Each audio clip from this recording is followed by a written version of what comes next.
Hey, it's Hi, Candace. hi, Laura Doyle from California. How are you?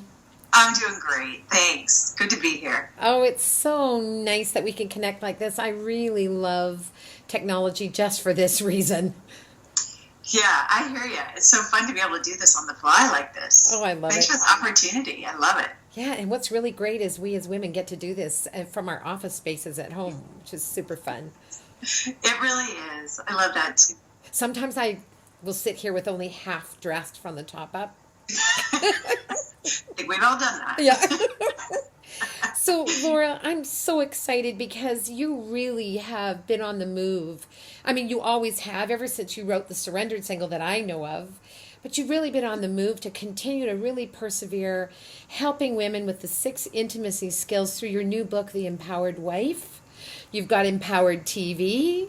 You have coaching. You have people who would like to be a relationship coach. You have Cherish for Life weekends.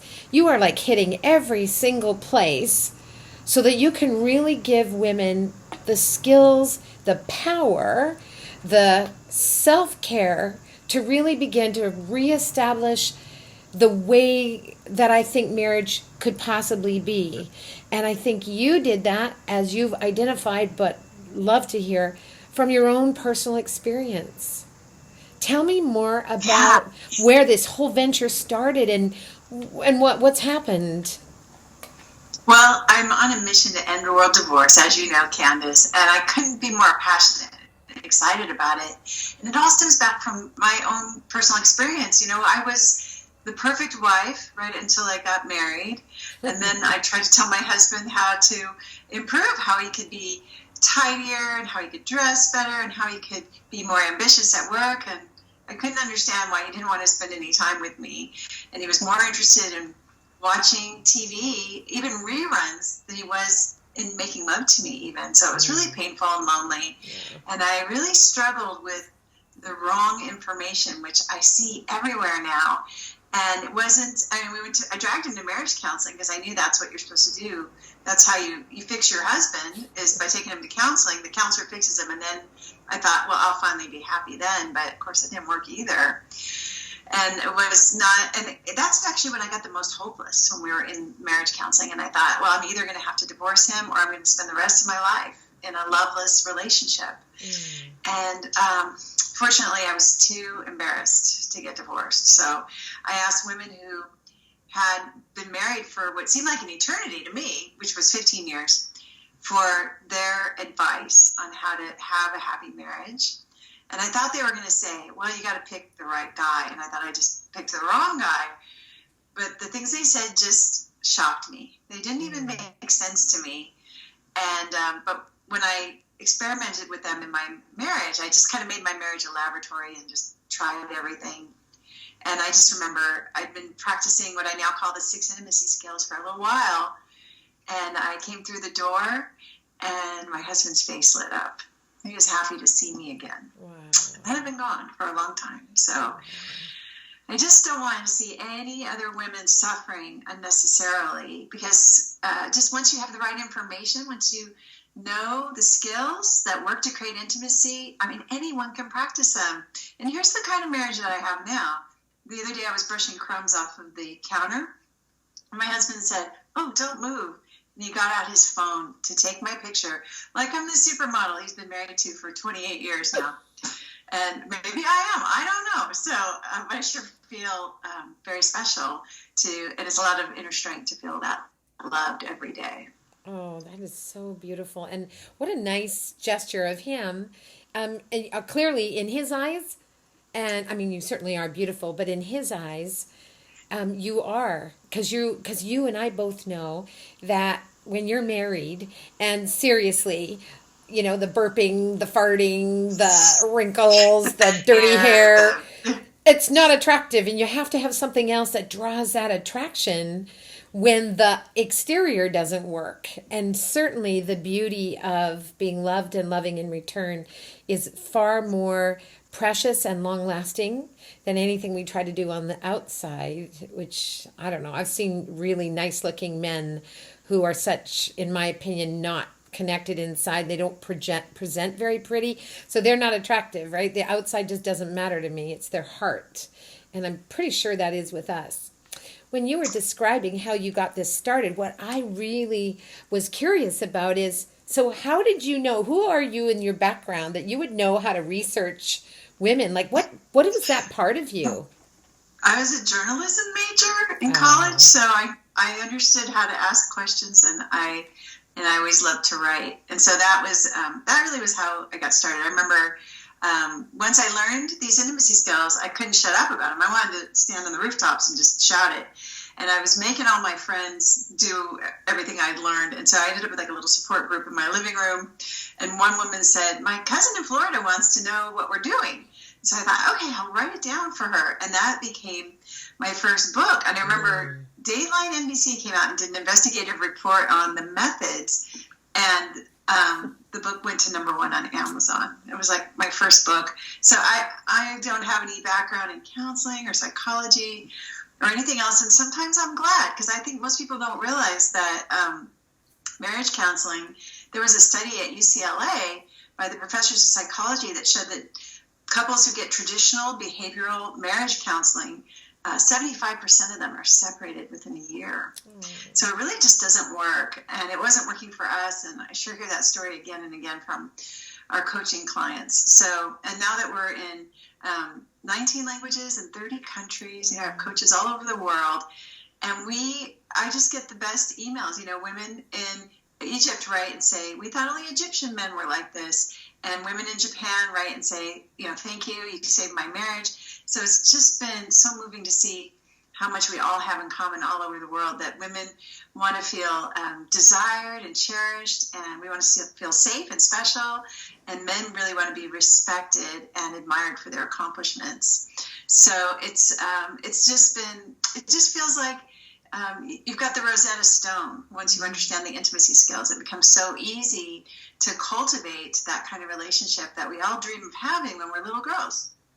Oh, that's so beautiful. What I love about that too is that the title of your newest book, called The Empowered Wife, in this day and age, there's a tremendous amount of feminism around and trying to be equal and, trying to figure that whole piece out. And I think that sometimes women think, well, this is a modern day and age. Men should figure this out, and I shouldn't have to do all this work. But what I've learned from your book, because I've read it, and it's my little Bible I keep here for me when my brain goes sideways, which it does.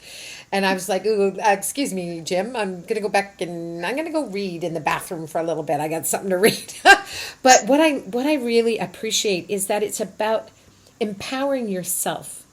It's keeping your eyes on your own paper. It's not taking on the burden or responsibility of trying to create a whole person. It's like, that's not our responsibility. And you really, really identify that very, very well. And then giving us the tools as you have learned them and practiced them, so that we can actually practically remove ourselves from a situation we shouldn't be in. We shouldn't be taking over something, giving ourselves our own dignity back. And when we do that, we are empowered. There's no resentment, like you point out. You're not doing somebody else's job or feeling, oh, I'm so responsible. And I love it because it's super, super practical. But the big piece is with this whole feminism and the women trying to be powerful, it actually gives you real power back, because it gives you power over the only thing you have, which is your own self.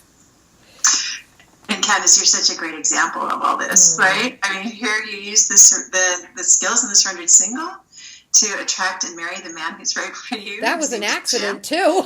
I had no idea. It was an accident? Well, what I'm saying is, I didn't realize the power of what that book would mean to me, because I was, as you know, viewing it from a television point of view. And so I was just reading it and was like, oh, I need to try this. So I had no idea. And poor Jim didn't know he was a little bit of an experiment until after. But yes, I did. It all worked out. And now you're making your marriage magical and wonderful too. Mm-hmm. And I know, like me, you've had breakdowns in relationships before. Yes. So, and where would we be if someone didn't show us? It's sort of like expecting someone to know how to drive without any driving lessons, right? Like exactly. When you were 16, if someone just threw you the car keys, you get in the car and you'd probably crash, and you go, wow, driving is dangerous, and you'd be right. But we don't do that. We make people learn the rules of the road and take a test and get a license. But where was relationships 101 when we were in school? Or, I at first, when I learned the intimacy skills, I was mad at like my mom and my grandma. I'm like, why didn't they tell me this? But, I don't think they knew either. I think they would have told me if they had known. So I think we're so fortunate to have the instructions on how to love and be loved in return, as you said. Oh, I just love it. And it's interesting too because with like you say, maybe trying to learn this from other women, unless they've known this themselves. And back in the day when our parents were raising us, I'm not sure if we fit in the same age group. I doubt it. I'm probably older than you, but our parents this year, the big 6-0 for me this Oh, year. wow, you look great, Candace. Oh, thanks. Yeah, makeup and lighting. And chocolate. That's the key is chocolate. Dark Totally. chocolate, not milk, dark. But, that's the thing. And that's where I find like people are really missing skills. And I know you deal with this because you've got coaches and people that are contacting you every day. And in my world of influence, I have a lot of women that are contacting me and I see that they're really, just as you say, they have a lack of skills and tools. But if you give them those tools and show them their dignity back, it's so practical. And I say this to, I'm sure you probably, if you haven't used this analogy, I'm sure something close to it. When we go to buy a house and spend like hundreds of thousands of dollars on a house, we inspect that thing, we learn all about it, we get it, like we figure this out, we go to the bank, we research it all because it's such a huge commitment. And we want to be able to meet that commitment. And unfortunately, you're right, Laura, we're not doing that. Or at least not everybody's doing that. Or at least if they're trying, they may not be getting the right tools. And what I love about what you're doing, and my company, Unlocking Secrets for Women, promotes quality products and education and information for the benefit of women and their families. And we've been doing it for 14 years. We are a recognized brand. And I don't have a marriage course listed under my products because up until the Surrendered Single and the Empowered Wife, I just didn't feel that I could direct anybody to anything that really, truly would empower them. So I'm super excited that I will be now on my site through the affiliate program offering the links through my website as a resource, the Empowered Wife and all that you're doing. Can you tell me when a woman clicks on either to your site at lauradoyle.com or the Empowered Wife or the Surrendered Single, what can she's broken, she's mad, she's thinking this is the end, and somebody says to her, look, go here, there's resources, there's help. What can she, when she comes to your site, what is the first thing that she should be looking at to try and get some encouragement and help? Because maybe she's really mad and still wanting to blame him. Absolutely. And I mean, it's hard when you've just been through a really painful, hurtful situation. I mean, I think about, like my parents are divorced and I look back at my mom and I'm sad. She just didn't have, no one ever showed her the intimacy skills. How was she supposed to know? She did the best she could, right? So we're all, and then I was the same way. I mean, when I struggled with my marriage for years before I learned what I know now. So it can really be painful. It's like driving that car and getting into repeated car crashes, right? You don't know what's wrong. But I would say whether you're single or a girlfriend or you're married, where you want to start is at lauradoyle.org. Go to the blog. There's so much. I try to give as much of this away for free as I possibly can because that's my mission. I want every woman to have the right information. But you'll also see, I periodically offer a free introductory course on the intimacy skills, and anyone's welcome to come to that. And so you can register for that class. It's about an hour, and it will just give you some immediate tools that you can start using right away. Start experimenting in your relationship and see what kind of reaction you get. I'll give you an example of one. It's the skill of expressing your desire in a way that inspires. And I had this unfortunate habit in my early marriage where I would just complain about things. I would say to my husband, John, this kitchen is a disaster. And I thought that he was going to jump off of the couch and start cleaning the kitchen. And Let me tell you, Candace, that never happened.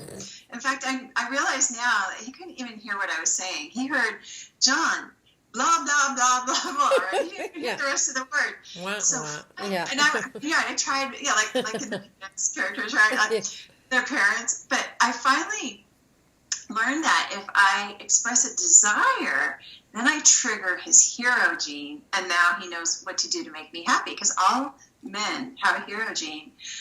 In fact, I've asked thousands of men. I'll say, "How important is it to you that your wife is happy or your girlfriend is happy?" And they all say the same thing. They say, "Oh, it's very important. It's the most important thing."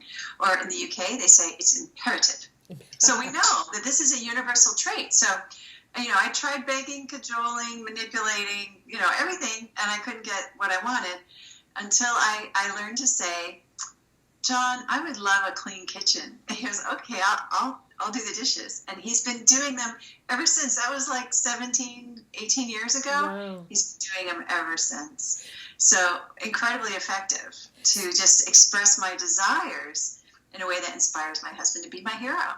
So I love that. So I've got some cynical women sitting in my head. I can think of them right now going, "Oh, that's kind of manipulative." And you know how they're going to interpret it. And I'm sure you've known over the years how women would hear that because they're still in that sort of powerless, angry kind of place.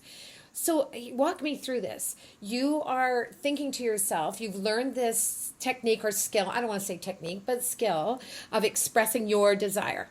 So if I could see your inside thought, where would you be coming from? Would it be, if I say I would really love a clean kitchen, hopefully he's going to hear me? Is that what's going on? What's really going on inside of you when you express it? Such a great point, Candace, because Mick Jagger said it best, right? You can't always get what you want. Right. And so sometimes I'm expressing a desire, and I just, what I've learned from this experience is that desire is actually the seat of feminine power.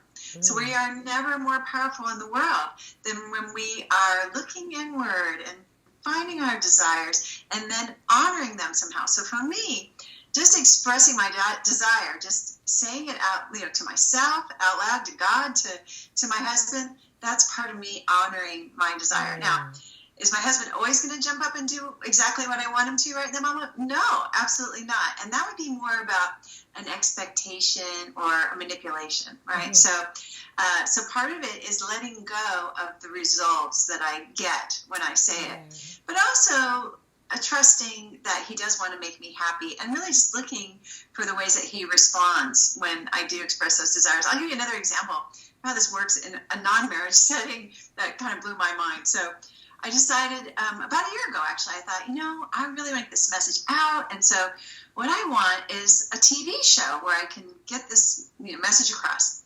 And so I was meeting with my coaches, and I said, "You guys, I want to just tell you, I want to honor my desire by letting you know I really want my own TV show. And I don't know how that's going to happen, but I know you guys love me and support me, so I'm sharing it with you. It feels a little vulnerable, but that's what I want." And that night was the first night of my Cherish for Life weekend. And the producer, the Emmy-nominated producer of the Dog Whisperer show, was in the audience that night. And she approached me that night and said, "I really think you should have your own TV show. Have you ever thought about it?" And my mouth just fell open. And, in April, we taped the Empowered Wives series for Amazon Prime. She just made it happen like that. So it's just, I think for me, it's one of many examples I have of just really, when I know what I want and I'm clear about it, wow, just watch out. And this is what I see with the women I work with too, that when we know what we want, that's our power. When we know what we don't want, that's just a complaint. And complaints just kind of lie there and smell funny, and no one knows what to do for you or how to help you. But if they know what you want, wow, sometimes the universe just rearranges itself to get out of the way so you can have what you want. I love that. I really love that. And in particular, what I think I hear you saying is that when you hear yourself, when you're listening to your own heart and your own self, you validate what's there, and you don't need the validation from somebody else. It becomes gravy or a bonus, but it's not something that you need, so that you can actually be free to love another person in authenticity, because you're not trying to get out of them what you should be giving to yourself anyways. And when I hear myself listen to what I really feel inside, there's no longer this tension to try to get someone else to hear me, because I heard me. And I'm It's like, true. yeah. Do you That's think a that's great what way that to is? explain it, Candace. Yeah, I think Yeah. so. I think other times too, women will say, "Well, my husband doesn't care about my happiness. Like I don't. he's the exception, you know." And I always want to say, you know, just hug her and say, you know, I thought the same thing. I thought, and all the women I work with, we thought the same thing. Yeah. That we thought our husbands didn't really care. But once you know the intimacy skills, and they all kind of work together, right? So there's 6 skills, and I just gave you like a little tiny piece of part of one skill. Right.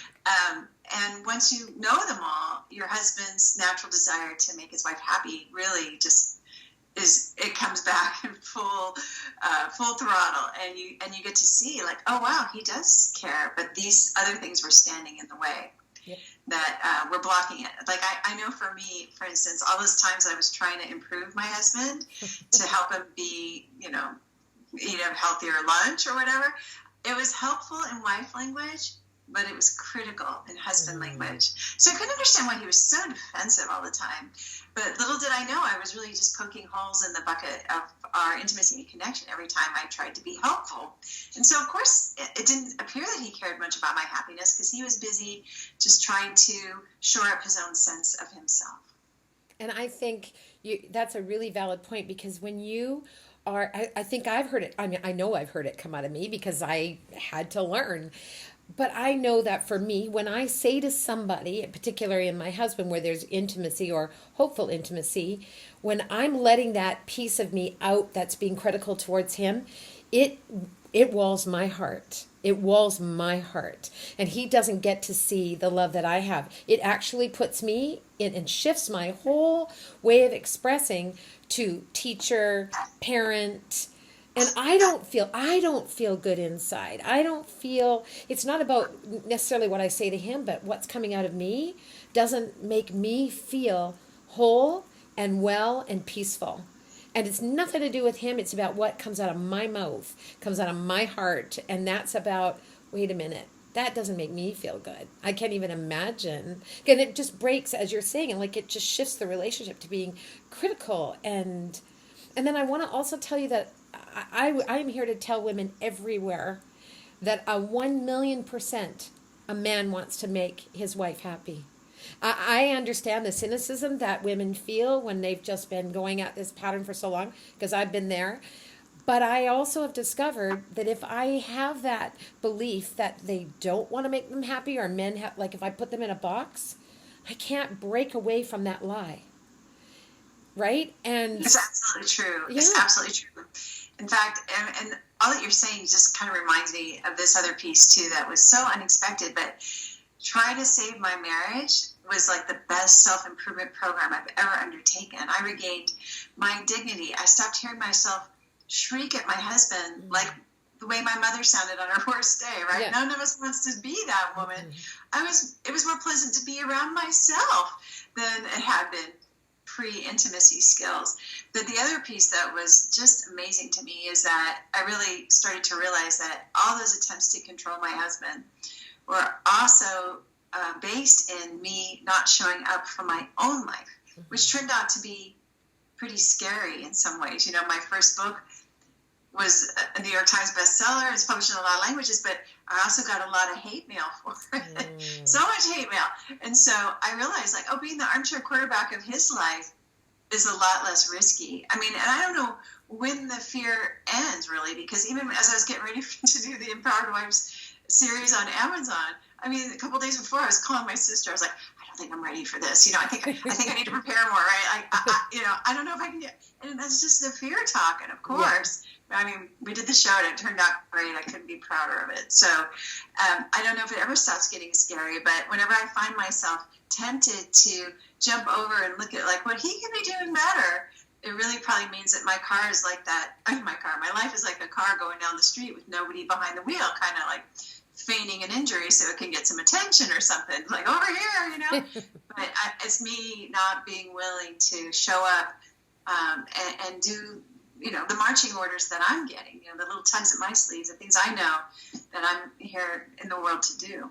And so, would it be correct if I repeated back that when I feel critical towards him, there's some work in me I'm not doing, and I'm deflecting or looking out there rather than looking inside? Would you think that would be a... Absolutely. I mean, that's certainly been my experience that, I'm wasting all this energy. I call it needless emotional turmoil, net for short, right? Whenever I've got net, it's a sure sign and I'm trying to control someone that I can't control. And the one person that most needs and deserves my attention in that moment is myself. Right. And that's why, the first intimacy skill is really about replenishing my spirit with self-care. It's about making myself ridiculously happy every single day. Because if I don't give myself the things that delight me every day, I'm talking about frivolous fun too. I'm not talking about 5 fruits and veggies, 30 minutes of cardio, and 8 hours of sleep. No, I'm talking about just taking a hot bath, or maybe a mani-pedi, or meeting a friend for a cup of coffee, or just listen, singing at the top of my lungs. Because if I don't give myself those happy feelings, I'm not going to have any reserves. And everything in life that's worthwhile takes some energy, including an intimate, passionate, peaceful relationship. So I'm going to need those reserves. If my husband's getting on my very last nerve, then it's a pretty good sign that my tank is low, and I better find a way to fill it fast. I love that your first intimacy skill is first take care of me. Yeah, first take absolutely. care of me. And it's not selfish, it's actually mature and healthy to take care of yourself. And I think when women hear that, they're like, one of my rules of thumb is to just give myself at least 3 things a day, just for my own pleasure. And I schedule them like a hair appointment, right? I'm not going to miss that. And I think a lot of women are like, yeah, who's got time for that, right? But I just remember this one client. She was so cute. She had she had kids and a job and a house and a husband, right? Like a lot going on, like a lot of us do. And she said, I don't have time. I can't even keep up. I'm not even making it in life with all the things that are on my schedule now. But she agreed she was going to try it. We just came up with some things that were quick that she thought could replenish her throughout the day, and like just putting on lotion at night, or just simple things. And the next time I talked to her, I was like, well, how's it going with self-care? And she goes, it's going great. She goes, it expanded my time. And I was like, tell me about that. And she goes, well, before I wasn't getting everything done that I was supposed to do. And she goes, now I'm doing this self-care. And she's like, and I'm also getting everything done. So that's my explanation. It expanded my time. But isn't it true that when you feel filled up and happy, you get more done, you have more to give? So that's my experience too. Yeah, no, it is absolutely, it's extremely essential. It's like, you've seen those little things go around on different videos in Facebook where they have a big container and they try to put a bunch of small items in, then they try to put the big items in, and they talk about your priorities in the day and how it's only when you actually start taking care of the things that are first, which is yourself and then others, then you have more expansion and it will give you more time. You're more peaceful. And you're not frantically running around trying to figure stuff out, because you've actually given your brain a rest. You're giving yourself some self-reflection, some love, and some nurturing. It's a very healthy thing to do. And I think what you're offering women, Laura, through your 6 intimacy skills, we've talked about the odd one here and there, is really a complete inner revolution of shifting that entire perspective from pointing fingers to building yourself up and watching the results of that. And it's very empowering. I have a friend, I'll tell you a really funny story. So she's got a master's degree in counseling. She's a principal of a school. She's super educated, and she's in a fairly new relationship. And she and I were chatting, and without getting into too much personal detail, because I'm sure she'll listen to this and she'll figure out it's her, she basically said, I can't get, my partner to do the things that I really want him to do around the house. And she had a bunch of things laying around, and she needs order at the start of school year. She's got to have her home as a sanctuary, and there's stuff she can't do. And I said, why don't you try expressing your desire? No manipulation allowed. You're not doing it as a strategy to try to get him to do something. You're just sharing the honesty of your heart with someone that you love. She looked at me like kind of cross-eyed, like whatever. But she did it. She called me the next day to say 6 things out of the 8 things on her list, he did them. Oh my And she's gosh. had no intimacy training. She hasn't had any. And she was a little cynical and looking at me like I was some old fashioned nut bar from a different planet. And like, seriously, like, what is wrong with you?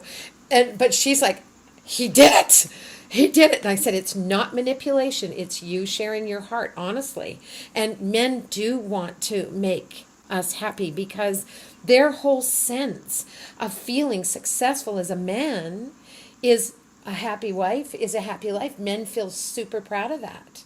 And if they don't feel like they can make us happy, it's just like when we were little, trying to make our moms and dads happy. We couldn't make them happy. We felt so sad inside. Mommy, don't you believe you love me? Or like, I love you. And it's really important for people to know that our love is received by them. And yeah, it's really vital. And if any woman wants to challenge it, I'm pretty sure you and I could probably show them that. We can wrestle her to the ground. Yeah, we're like, lady, do you really want to be happy? Yeah. Yeah. No, I know. And it is so counter to my training, right? I was raised that men and women are the same. And I just felt like if I admitted that we were any different, that meant that women were going to lose. We wouldn't be able to have the same opportunities in our careers. And I didn't want that. And I used to correct people and get, I was really lovely like that, like, no, that's not true, men and women are the same or whatever. And gosh, I just couldn't have been more wrong about that. Women have special gifts that the world needs and our relationships need. And it's just been so gratifying to feel like that round peg in a round hole finally, now that I know what they are. I know how to access them. And my husband loves it. And but everyone I interact with, I find there's just so much more ease and comfort than trying to act like a smaller, less hairy man, which I don't even know how to do, to tell you the truth. I don't know how to be a man. No. And deep down inside, I think that was very scary because I knew that I didn't know how. But I know how to be an amazing woman. And that's what the intimacy skills have helped me do. Yes, and what a burden to try to be something that you're not. It's too heavy. It's too heavy to carry. So you have a Cherished for Life weekend. Now, I know you've got one coming up pretty quickly in California. Is that right? Yes, I do. What can a woman imagine would happen on a Cherished for Life weekend? Does it start like a Friday or Saturday morning? What happens and what can she expect? Well, it starts on Friday night, and it's just such a party and a celebration of the feminine spirit and connecting with other women at this just incredibly authentic level. It's something that I just marvel at it every time I get to do it, because it's like, oh, I didn't know I needed this so much, but it just feels like a tall glass of water in the desert. I mean, we have an 80s dance part. I mean, we just do a lot of really fun things. But at the same time, we're also practicing these intimacy skills. So you're not just getting like head knowledge of the skills. You go home with some muscles that you practice during that 3 days. And women report that it's life-changing. They're never the same afterwards. They go home, the essence of femininity is receptivity. We have a receiving game we play all weekend. So you leave that weekend a better receiver. And if you think about it, feminine is what men are fundamentally attracted to. So the more feminine you are, the more attractive. So this is like, it makes you 10 times more attractive to have this particular habit. So that's just one of the things. I mean, everyone falls in love. They make BFFs that, they just met. And I wish I could explain what happens. I think if people understood, like, everyone would be there. But it's a little bit hard to explain. I've never really had another experience like the Cherished for Life weekend, where it's just so magical and connecting, and you feel, I guess, just a real sense of belonging, like I'm in the right place. And you build like a sisterhood and connections to be able to say, hey, I'm struggling, or, someone to share with, or someone to rejoice with in your successes. Yes. In fact, in the rest of the world, a lot of times you complain about your relationship, and what do people say? They go, he doesn't deserve you. You should divorce him. Leave him. Oh, my gosh. And there's this group of women who are all like-minded. We all think it's important to have an amazing relationship. We're all making that a priority, and we're standing for each other to do that, too. We're like, you can do this. You've got this. So for me, it's standing for standing for the woman, it's standing for the couple, it's standing for the family, standing for the community. And so that's a big part of what we do too, but it happens very naturally. It just happens very authentically. It doesn't feel like there's any stretch needed. It's a desire that we all have, and we want to be able to honor. And there's just not a whole lot of places to do that sometimes, unfortunately. Yeah, that's beautiful. Do it at the Cherish for Life weekend. Oh, that's just, I know I was looking at it, I thought, I can't get to California, but not right now. Just came back from there, actually. We were just down there. So, Laura, in just wrapping this up, and this has been amazing. I think we could probably go on forever, but we'd have to do a Cherish for Life weekend, and then we could do that. But so being that we have this beautiful electronic ability to connect around the world, women from all over the world, as you're saying, cultural differences, but the desire is the same. What is it that, you've got courses people can do online now. So can you tell me a little bit about what's available? And of course, Amazon TV, I took a little bit about your show. Good job. Love it. As a TV person, I really enjoyed that. So I was looking at it, thought, I like this. You look fabulous in red, by the way. And yeah, it looks really good. And your leopard skin, of course. But I saw your new shoes. I'd love to get a hold of those. But anyway, yeah, your shoe size and mine don't fit. Lucky you. Yeah. So, but yeah, so can you just tell people that are listening what they can go and get resources for? If there's some that are free, and then there's some that maybe have a little bit of financial cost to them. But other than the blog, which is great, and I love your blogs, I post them up on Unlocking Secrets for Women Facebook pages all the time. So tell me one of these free webinars and seminars that they can partake in. Sure. Here's maybe, what's really fun that we have going on right now, too, that I think women will love, is the Get Cherished Challenge. Oh, and so you go to getcherished.com. So it's kind of like Got Milk, but it's Get Cherished. Okay. And what you do is you register there, and every day for 5 days, I'll send you a little experiment to try in your marriage, like a little cheat phrase that's going to give you an unfair advantage in creating intimacy, connection, feeling special, feeling beautiful, feeling desired. And you just try it out on your relationship. Just see how it works for you for 5 days. You could also read a free chapter of The Empowered Wife there. And you can get The Empowered Wife, and then you get our free bonus, which is the Skills for Love portal. And then you'll be able to take that free introductory course on the intimacy skills that I mentioned. And, of course, you'd have access to the blogs. Everyone does. And those are the best ways to just kind of get a taste of what we're doing. We also have a free Facebook group. It's a secret group, so you can get invited to that if you go to getcherished.com. And we've got thousands of women in there also standing for each other's greatness and for having amazing relationships. They're in support of that. And you can go and just get support and give support, and there's a lot of magic in that group too. Oh, that's awesome. Laura, I'm really looking forward to sometime in the future to have another conversation with you. And I would love to be able to, when we have time, to address those relationships where the marriage skills and the women have tried with all their heart with their intimacy skills, and it hasn't been successful in their outcomes. That partner has chosen to leave for whatever their reasons are. Do you have any blogs or any available? Because I know there's women that are hurting, probably listening to this with that cynical, oh yeah, well he left, so. Yeah, I have some amazing success stories. It is never too late to revitalize the intimacy in your relationship. I have success stories of women where he said it's over. He got a lawyer to file divorce. He had another woman. Oh, wow. He moves out, and she not only got one woman I'm thinking of in particular. Not only did she get her husband back, just through practicing the skills very consistently, but for Mother's Day he got her a marquee cut, like gigantic blingy diamond ring.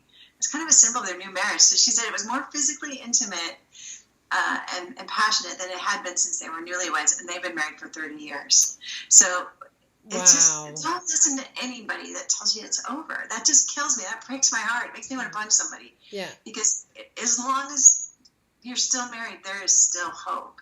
And I hate for anyone to steal that from you. Oh, that's a beautiful story. Laura, thank you so much. I'm so excited to continue to see what you're doing and give women a place to land so that they can go and start. And I challenge any woman anywhere, if you think your relationship is over, you go to Laura with that and see what she says about that. We're here to support you for sure. That's why I'm on the planet. And Candace, thank you so much for sharing your platform with me and helping me get my message out. I couldn't be more grateful for your support and enthusiasm and passion for this work. Well, it's beautiful and it's integral and it works, and that's why I love it. And I love you, and thank you so much for joining me today. Thank you, Candace. Bye bye, Laura. Bye.